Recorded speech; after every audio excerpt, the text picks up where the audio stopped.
Mm.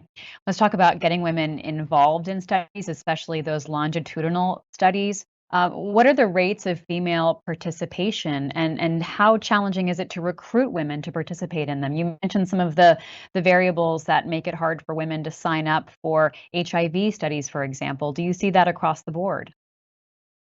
I think, depending on what the disease is and what the actual clinical trial, for example, is asking of participants, I think if it's a survey, it's much easier to get people to sign up and participate. And if you're injecting something like a COVID vaccine, for example, there was actually a little bit more trouble recruiting people.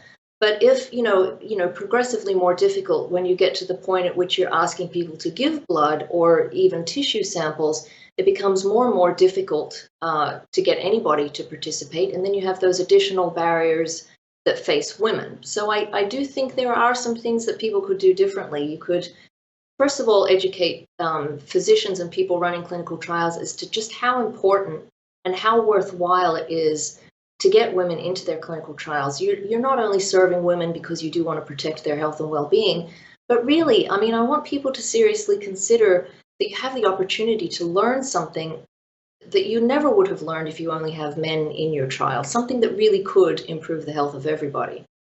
So you need to get physicians on board and excited about the idea that we really want to have women in our trial.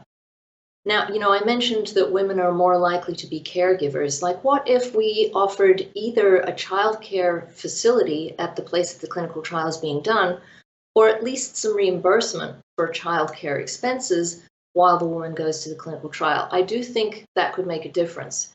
Another thing is that clinical trials often happen during office hours, which is when the rest of us are working as well. So what if there were expanded hours outside of the 9 to 5, 9 to 6 range that people might be working, that could facilitate the ability of people who don't have flexibility with their jobs to actually still go and see the people running the trial, receive whatever the intervention is, give whichever samples it is that they need to give. And I think we can really make better steps towards making it a friendlier environment and something that makes it much easier for everyone to participate.